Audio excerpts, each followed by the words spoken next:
Today, we're talking about the 7 things people hate about living in New York City. If any of these things on this list frustrates you, then this city might not be for you. Living in this city is pure magic, but it can also test you in ways that you never imagined. We're here to show you what life is like so you can decide intentionally whether or not this city is right for you. We love this city, so we want you to move here with your eyes wide open. I moved here at the age of 35 and I knew 4 people when I moved here. This city was terrifying when I first moved here, but I said to myself, I am gonna embrace every single moment because if I don't, I think it's gonna send me packing, and that was the last thing I wanted. I wanted to set myself up for success, so I made sure to really right-size my mind so that I was prepared to handle anything that came my way. Okay, so we're gonna let Andrew decide today what topics we're talking about first, and he's gonna pick them as we go along. So Andrew, where do we wanna start today? Let's start with the cost of living. So the cost of living is one of the things that most people are most concerned about when they move here to New York City. And that is very valid because it is the most expensive city in the country to live in. San Francisco probably rivals depending on where and what, but New York City is undoubtedly expensive. So when you talk about New York City and living, a lot of people do come here and rent. We have, I think it's 73% of people, New Yorkers, rent, and so 27% that are owners. Let's talk about renting first. The median rent is about $5,000. So that is typically a 1-bedroom apartment, $5,000 a month. And if you're in prime areas, prime neighborhoods, you could expect $6,000, $7,000 and up for starting 1-bedroom rents. If you're thinking of buying here in New York City, it's hard to say exactly, like give you prices because medians don't really mean a whole lot. We have such a variety of inventory ranging from co-ops to condos to townhouses, studios, 1 bedrooms, 2 bedrooms, 3 bedrooms. So it's very hard to kind of compare and use a median price like you would say a house out in the suburbs because there aren't many studio houses or 1-bedroom houses. Right? So that's a very difficult metric. So I like to go by bedroom count and kind of give you a price range as to what to expect per bedroom count. And I give it in 3 different buckets. So you kind of have your lower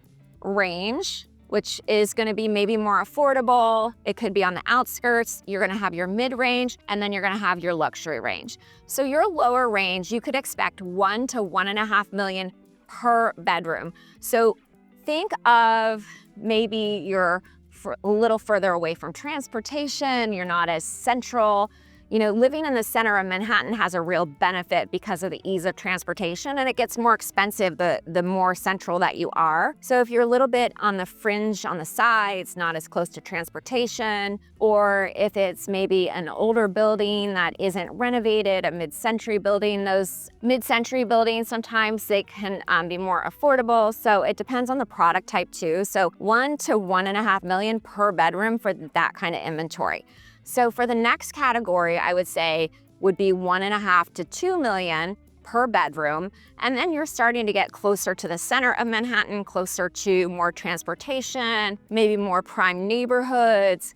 It might need a renovation. It's not going to be perfect. The middle range is going to be per bedroom, $1.5 million to $2 million. So now for the luxury range, you're really talking $2 to $2.5 million per bedroom and more. Depends on where, right? So if you're in prime Tribeca, we're actually in Tribeca right now on the piers at the Hudson River Park, and you're in one of these buildings along the West Side Highway with no obstructions to the water, you're gonna be $2.5 million per bedroom plus.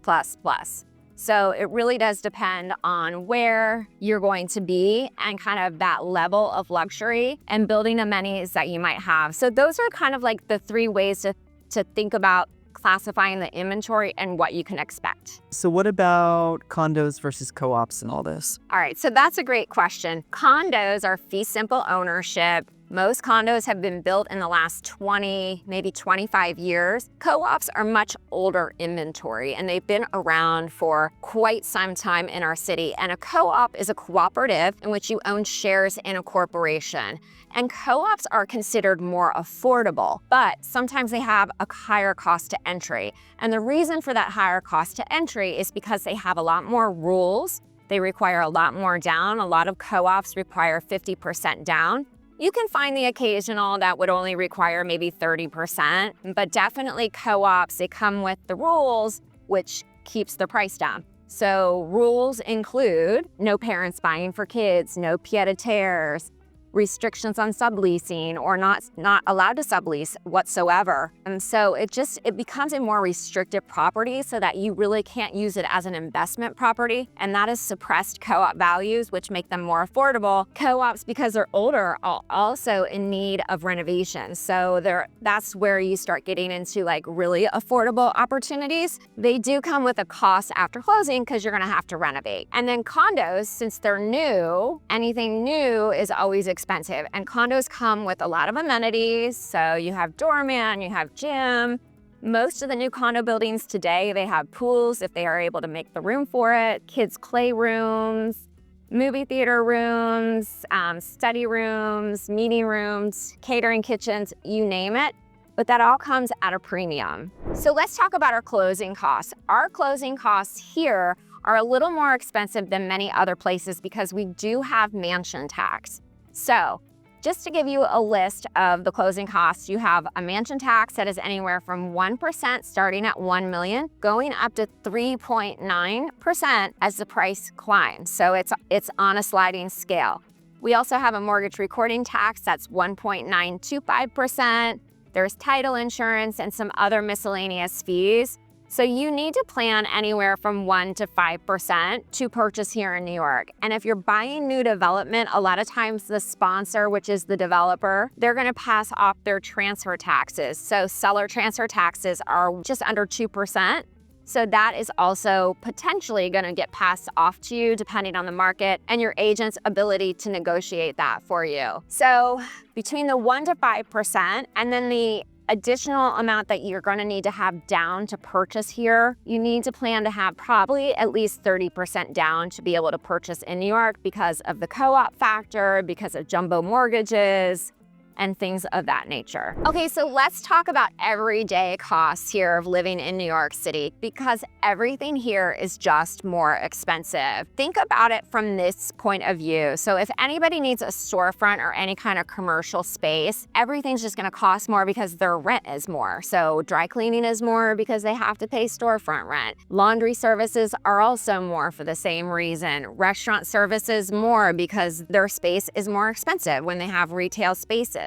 So it just always kind of compounds and gets passed off. And one of the things that I think is really important when you're moving here is managing for hidden costs because it's very unexpected and it just kind of all creeps in. So we're like walking by the playground. So this is some of the great stuff that we actually have here in our city is like these great, amazing parks. And there's always lots of activity in them, especially when the weather is good. And these don't cost you anything. Yeah, no, this is all free, which is pretty amazing. So actually the Hudson River Park is privately funded, which I think is pretty amazing. So they have an incredible horticulture program. This is a skating park here. These two piers are just chock full of activities and playgrounds and lots of things to do. But anyway, so the hidden costs, so like you're trying to live on a budget and you tell yourself, I'm gonna take the subway every day, and then you work late and it's raining and you order an Uber, or it's snowing and you order an Uber. And guess what? Because it's raining and everybody else is ordering an Uber, there's surge pricing. So what usually costs you $19 is now $60 or $80 to get home, believe it or not. You're gonna cook, so you're gonna cook from home to save money, but you get home late and you're tired and you don't feel like cooking, so you order in and you order delivery. It all costs money and it all adds up. So you just have to be prepared for that. It's just like you honestly feel like you're bleeding money all of the time when you live here, but there are trade-offs, right? So like when I first moved here, I had this amazing coffee shop on the corner and I would go every single day to get my coffee, and they had this really delicious peach Danish that I would get. And one time I looked at my credit card statement and I had a bill from them for like $600. And I went to them, I said, what is this bill for $600? And they said, oh, our credit card machine wasn't working for a month, so those are all your charges for a month. So I quickly realized how much money I was spending on coffee and that croissant.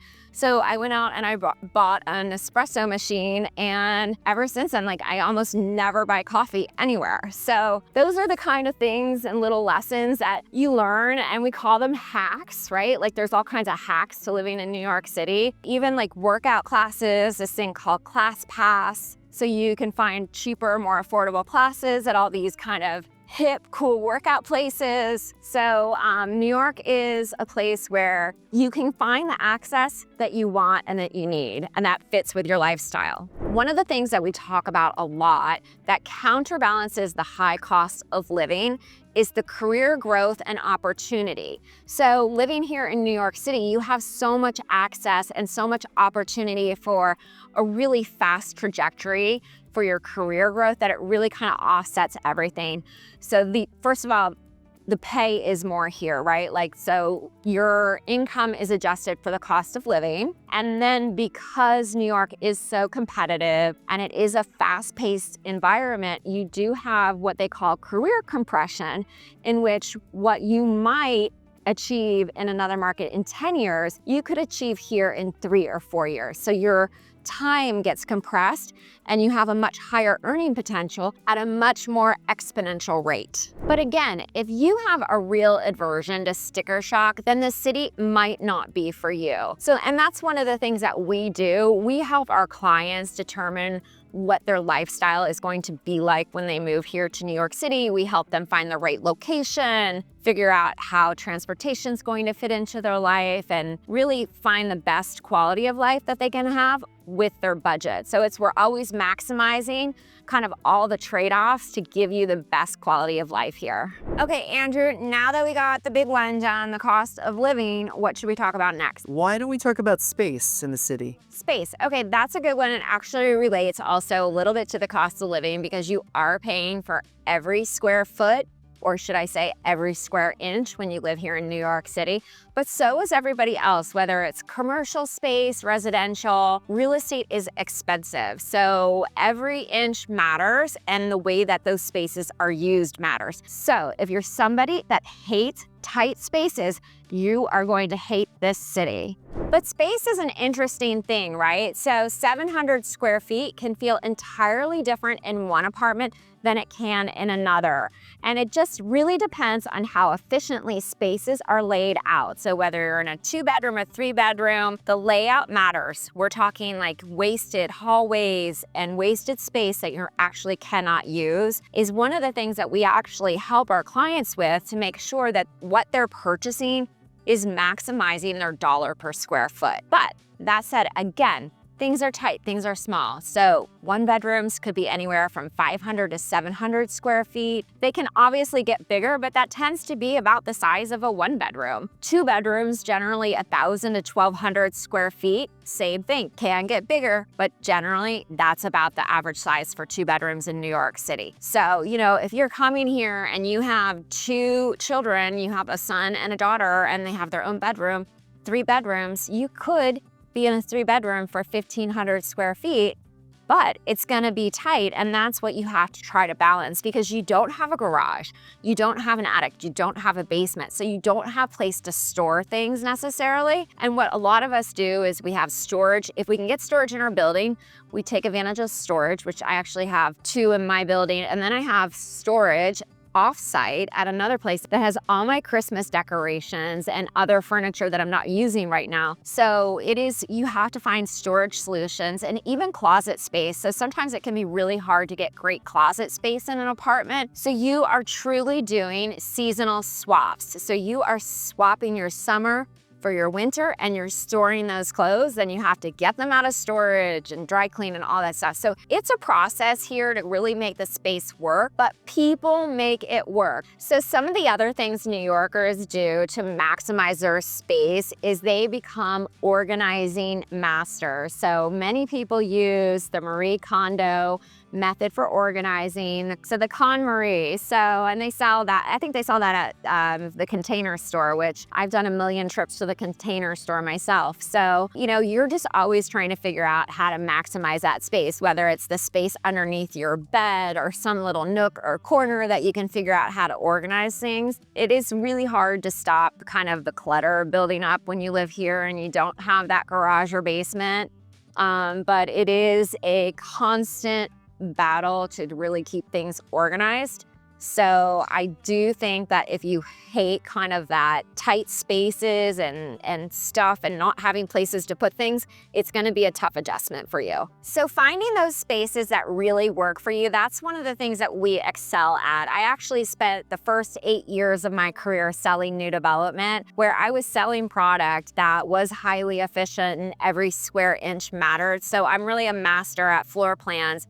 And we really help walk you through those spaces so that you can visualize how you're gonna live in them, what storage is like, what the closet space is like, and figure out how you're gonna be able to adjust to living in New York City. So rely on us to be able to help you build that plan. All right, Andrew, what should we talk about next? How about the noise? Noise. Okay.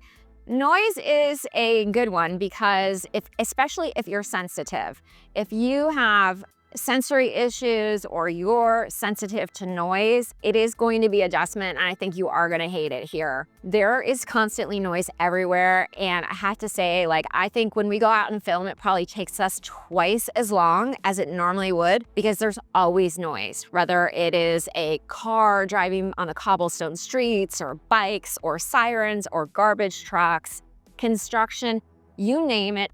We've got it here, and there always is a lot of noise. One of the ways that you can deal with the noise and kind of combat that is really making sure you're living in a place that is going to support a lifestyle that gives you a little bit of peace and calm. So just kind of knowing those pockets where it's a little quiet, maybe a cobblestone street where the bedroom faces the street might not be for you if you're noise sensitive. So really, really depends on you and what you can handle. But if you are noise sensitive, it is a challenge. Some of the other ways to deal with noise is just finding your moments, right? So whether you meditate early in the morning or you're doing yoga class that kind of helps keep you centered or grounded, or you're wearing your ear pods when you're commuting and listening to a podcast or some kind of calming music.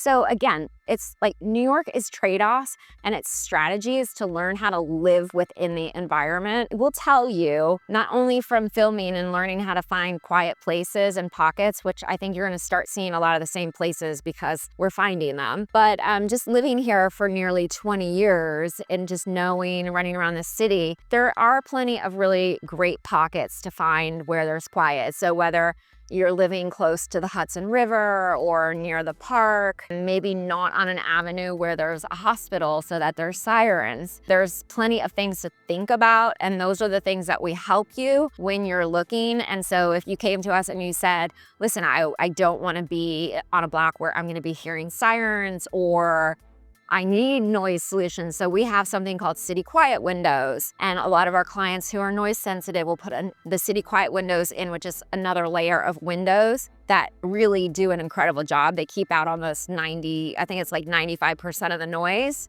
So anyway, there are strategies and there are places to live and there are things to do, and it's really possible, but that's what we're here for, and that's kind of really what we excel at.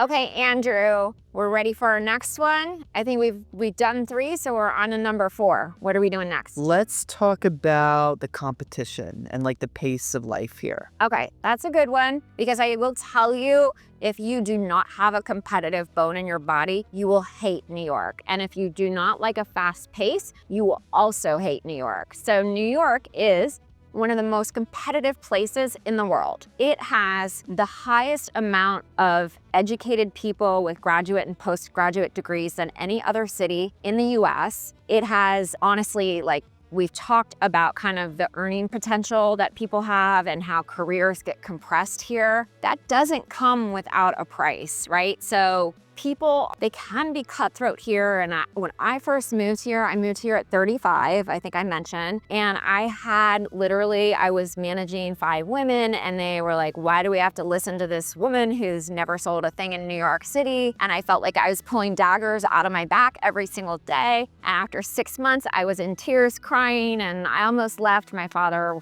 gave me the old classic line, you know what they say, if you can make it there, you can make it anywhere. That was a thing that I needed to hear just to kind of keep me here. And I am not somebody that accepts defeat by any means. So it really was a challenge. And if you're up for the challenge, then this place is incredible because it will challenge you. It'll challenge you every single day, not only professionally, but emotionally. And we'll talk about that in a little bit. But from a professional perspective, it is just, you're with the best of the best. You're with people who come from Ivy League colleges and have MBAs from the Ivies, Harvard MBAs, Columbia MBAs. So you're dealing with a very highly educated crowd. You're dealing with, you have Goldman Sachs right down the road, headquarters of Goldman Sachs. So you have 1/5 financial services. The tech industry has just completely boomed here. So you have all these tech minds. They're focused on AI and robotics and just stuff that kind of blows your mind. So they are so advanced, and it just creates this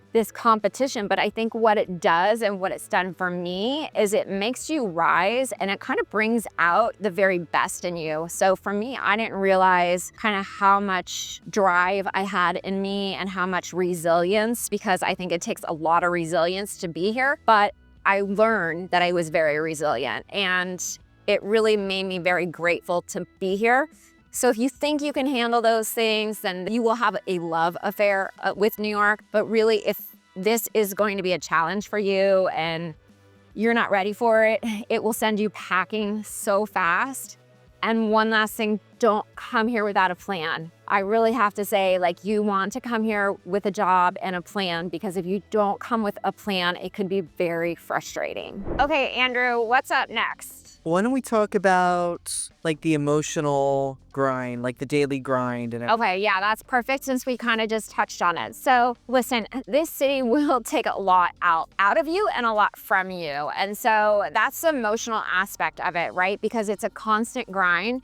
It is a city of a million decisions. So you are constantly trying to figure out what's the fastest route. Do I take the subway? Do I take a car? It's just one calculation after the next. So it does fatigue you, and you just have to get in the pace and the rhythm and just accept it for what it is. But then what comes along sometimes with that, because you have a lot on your mind, you're distracted, and you could get on the subway going the wrong way and end up in a different borough. You could end up putting the wrong address in your Uber, and you're on your phone, and then you look up and you're not even in the right place, or you get in the wrong Uber or somebody else's Uber, right? So there's all kinds of different things that are happening that are kind of constantly coming at you, and you have to be alert. And even, I have a stepdaughter who lives in the city, and I tell her, keep your head on a swivel, stay alert, make sure you're aware of your surroundings and what's going on. So that means you're just always on alert, and that gets exhausting. So we talked about it kind of with the noise and building systems and routines that calm your mind. And I think that's a very important aspect of living in New York. So for me, it's my dogs. The time that I spend with my dogs, going on walks with them, playing with them, just having them around really kind of soothes me and brings my nervous system down. But it is a city, so if you hate that sensory overload, then it's not going to be a place for you. It will be a lot, and you have to accept that things are gonna happen. You're gonna end up in the wrong place. You're gonna end up in traffic. You're gonna be on the wrong side of town. It's those are those tiny New York moments that sometimes they can put you in tears, and I've been there, but other times, it's just oh, I did it again, or, it's just part of New York City life, and we all go through it. But I think that's one of the things that kind of bonds us, is that we all have these shared experiences of doing things like that, so we can all relate. And there are moments where it just will wear you down, but again, the resiliency and that resiliency piece is what's so important when you live here in New York City. All right, Andrew, I think we're down to the last two. So Give me one of the two. Let's talk about like the building culture and bureaucracy of co-ops and stuff like that. Oh, okay, that's a fun one. So New York City is actually a city of rules, right? So when you're moving into a building, they have all kinds of rules. Just to get into the building, to buy in the building, there are rules. And when you rent also, right? So we talked about the co-op process and board interviews. So there is, when you're purchasing, there is a process. And whether you're purchasing a condo or a co-op, once you sign a contract, you're doing an application.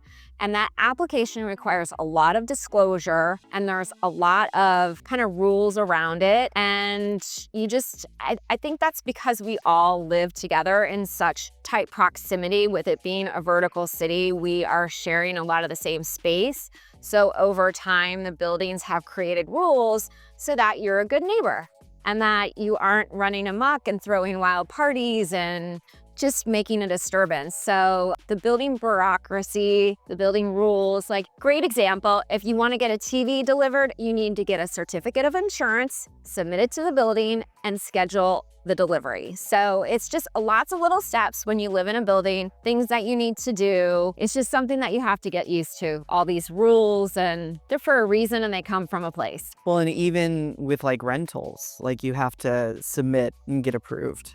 Yes, renters. So I mean, renting in New York is not easy. They require 40 times the rent in income to qualify. And if you don't have 40 times the rent, then you need a guarantor that is US guarantor, and they need to make 80 times the rent. So that's a difficult thing. And if somebody comes from overseas and they don't have the income yet because they're starting a job for whatever reason, or they don't have somebody US based that could be a guarantor, then they're buying guarantor's insurance, which is usually about 1 month's rent. So there's kind of like a process and a procedure for almost everything you do. If you're somebody who doesn't like rules, you are going to hate New York.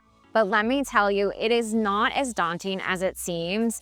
And that's what we do every day. We do board packages and applications and kind of problem solve all of this for our clients on a daily basis so that we are reducing their stress and we're making it easy for them so that it doesn't feel overwhelming and daunting. But again, if you hate rules and you hate the bureaucracy and you want to be able to kind of do whatever you want, then this city is going to be a challenge for you. You're going to hate it, but we know how to help you make it easy. Okay, Andrew, we're down to the last one. What is it? How about the one that I was most unprepared for when I moved here, which was the weather? Oh, really? Yes. Yeah. Okay. So the weather is an interesting one. And I have to say, from my own personal experience, I think it's all mindset. Like you literally have to put your mind in neutral to make sure you can handle and manage the environment and the change in weathers. So we definitely get 4 seasons here in New York. It's fall, the leaves are changing. We just had Halloween. So it's all about preparedness. And I was the kind of girl who grew up with a father who was always on top of me for being prepared. I had a blanket in my car in case my car ever broke down and charging plugs, and he made sure I knew how to jumpstart my car with a battery. And so I think all those things apply here in New York City. So that you just have to be prepared and think about it because you are in the environment daily, right? You are walking around in the city on a daily basis. And so whether it is hot and really sticky or whether it is cold or raining or snow, you have to be prepared. Let's talk about what that means to be prepared when you're here in New York City. Okay, so when I moved here, I was moving from Miami. I was there for 13 years. I grew up in Ohio, so I knew what winters were like, but I never had to walk outside. I always was in a car.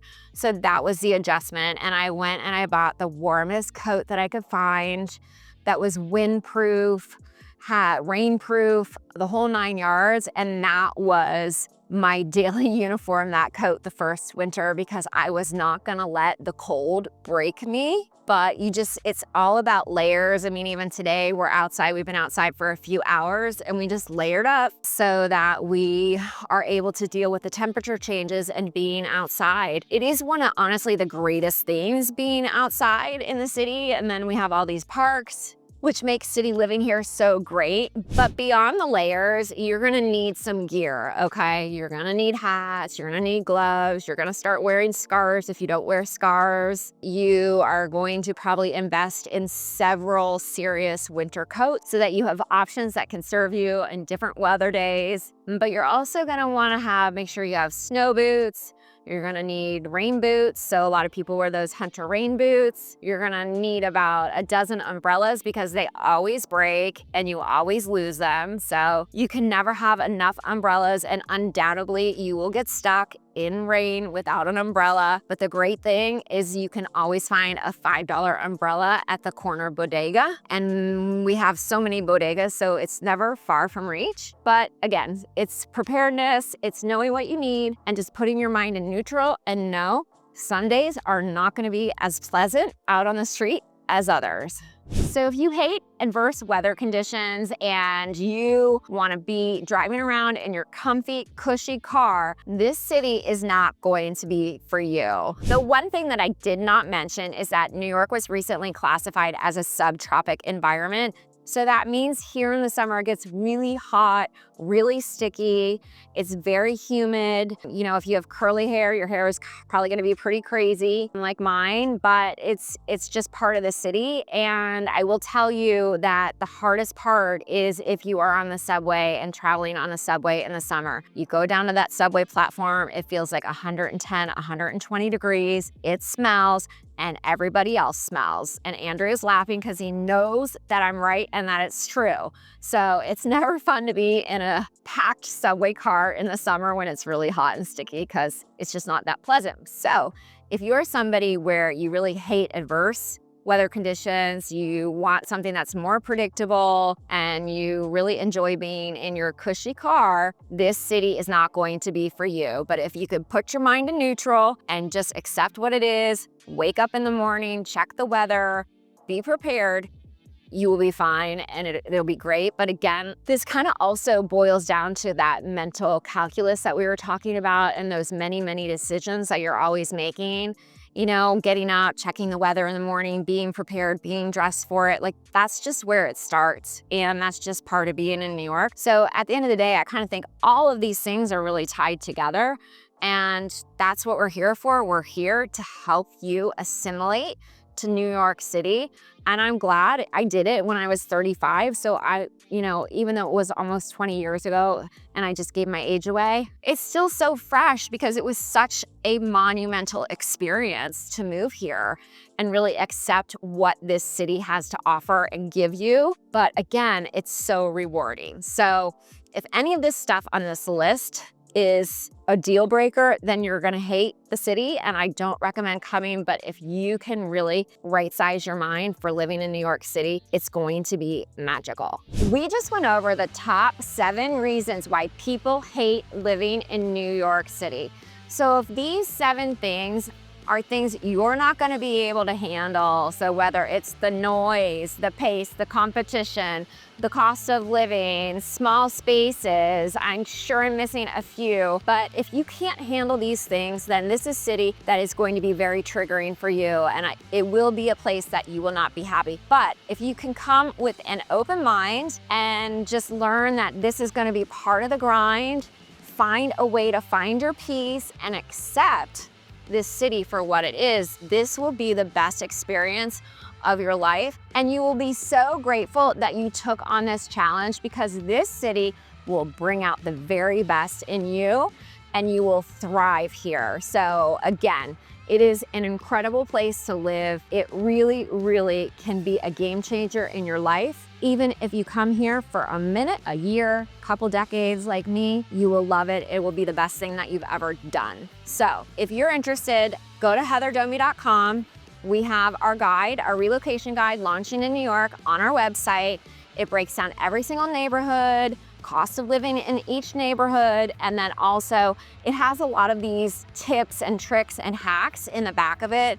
So subway riding, social clubs, pet care, all of that stuff is there. And we are always here to have a conversation. We love helping people relocate, especially since I relocated myself. I can connect to that very deeply, and we want to make this a really great experience for you so that we can lighten the load and reduce your stress when you're moving to one of the greatest cities in the world. Each week we drop new videos, so be sure to check us out as next week we discuss all the reasons why everyone's moving to New York City.